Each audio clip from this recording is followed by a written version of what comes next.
See, I am making all things new. I am the Alpha and the Omega, the beginning and the end. Amen.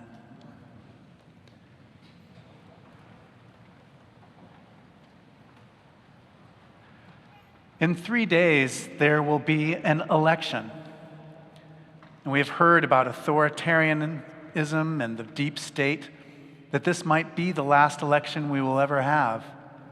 We've been told that the United States Department of Justice will seek retribution against political enemies, that doctors will be prosecuted for performing health procedures like abortions or gender transition therapies, that our own armies will be deployed against regular American citizens.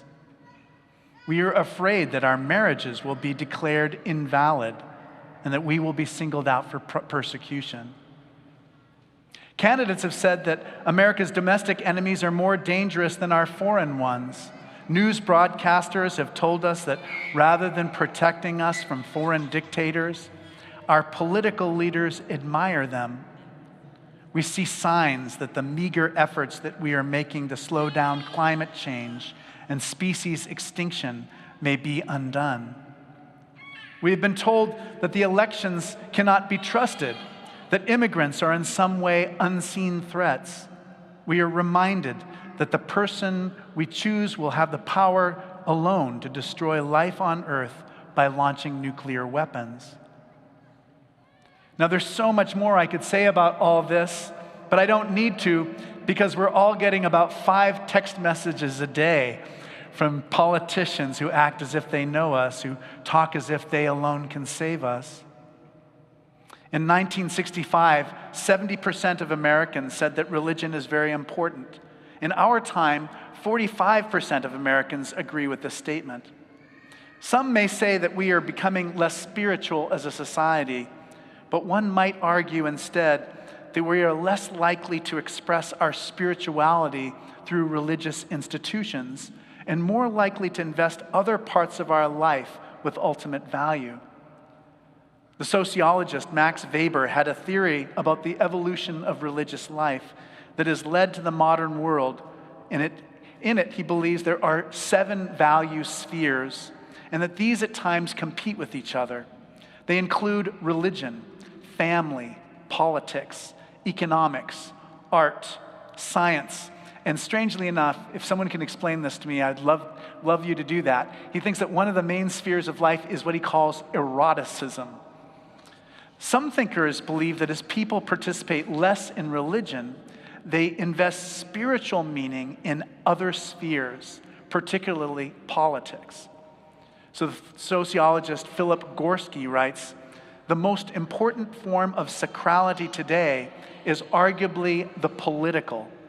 For the populist right, the sacred is most often the nation or Christian nation or Hindu civilization. For the progressive left, the sacred is most often democracy or social justice.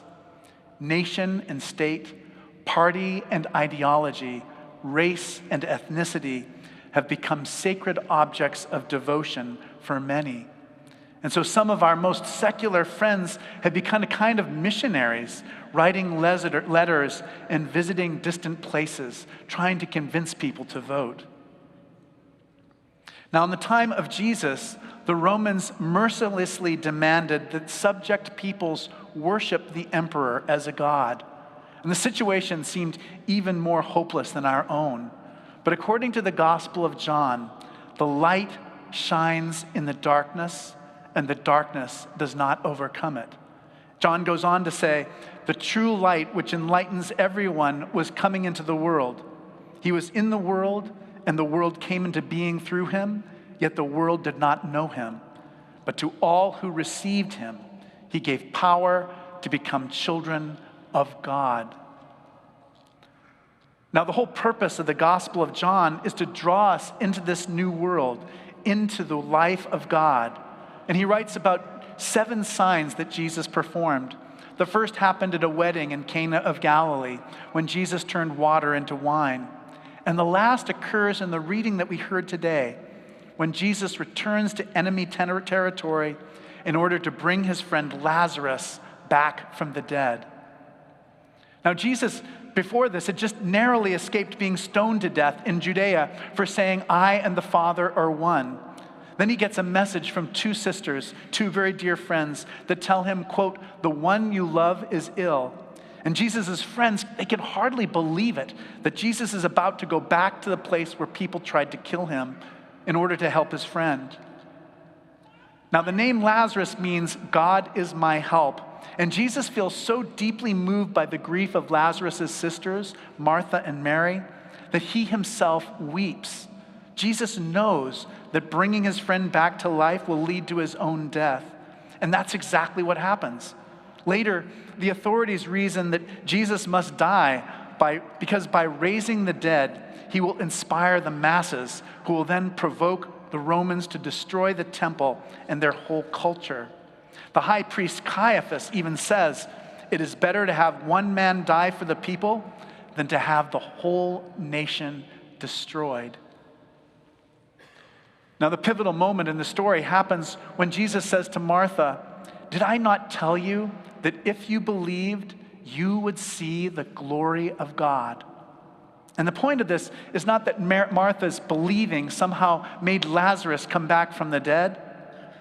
It is that Martha's faith will help her to see the action of God that is already happening in Jesus. And that is how faith is. We trust in God first, and then we come to see the world in a completely new way. St. Augustine was an African saint born in the 4th century, and he calls this faith-seeking understanding. We say yes and give our hearts to God, and then God opens our eyes to see the divine mystery. Now, St. Augustine also said some words that are very helpful at this time of the elections, and as we hear Jesus' invitation into a deeper reality. In the year 410, Rome was sacked, and the pagans argued that this defeat happened because the gods were punishing the Romans for converting to Christianity. So in response to this, Augustine wrote a book called The City of God. Now in it, Augustine describes two cities. There's an earthly city and there's a city of God. Now these are not distinguished by their location or by their jurisdiction. One is not on earth and the other up in the sky. Instead, they are two fundamentally different ways of organizing human community. And they are distinguished by their love. The earthly city revolves around love of self, the lust for power and domination. And the city of God is characterized by the love of God and neighbor. And because God values human freedom, we find ourselves in a kind of shared territory that is occupied by citizens of both cities.